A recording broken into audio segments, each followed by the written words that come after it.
Total History of Rome, from Myth to Empire. Chapter 4. The Conquerors of the World. Block 1. The Roman Legions, a machine of war. The Roman army was not just a group of soldiers, it was a military machine.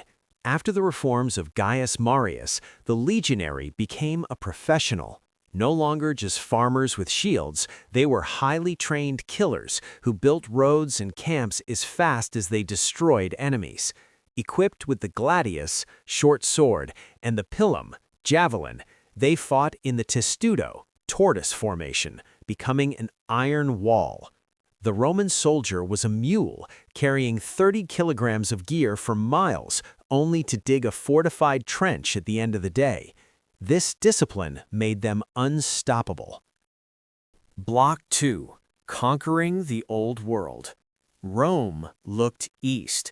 Greece, the land of Alexander the Great and philosophy, fell before the legions. At the Battle of Pydna, the Roman legion proved superior to the famous Macedonian Phalanx. While the Greeks were rigid, the Romans were flexible. Rome didn't just conquer, they absorbed. They took Greek art, gods, and teachers back to Italy. Soon the Mediterranean became a Roman lake. But with all this wealth and new land, the simple life of the early Romans was gone, replaced by greed and massive slave estates. Block 3. Spartacus, the slave who shook Rome. In 73 BC, the Republic faced a nightmare from within. A Thracian gladiator named Spartacus escaped from a training school and led a massive slave revolt. What started as a small breakout turned into an army of 70,000 oppressed people. They defeated Roman legions time and again, causing total panic in the Senate. Spartacus wasn't just fighting for gold, he was fighting for freedom. For 2 years, he held the Republic at bay until he was finally cornered and killed. To send a terrifying message, Rome crucified 6,000 survivors along the Appian Way, a forest of crosses stretching for miles. Chapter 5. The Fall of the Republic. Block 1. Marius and Sulla, the bloody rivalry. The Republic began to die when generals became more powerful than the state. Marius and Sulla turned the streets of Rome into a slaughterhouse. Sulla was the first to do the unthinkable. He marched his own army into the city of Rome to seize power. He created proscription lists, death lists of his enemies, whose heads were displayed in the forum. The lesson was clear: if you have the loyalty of the soldiers, the law doesn't matter.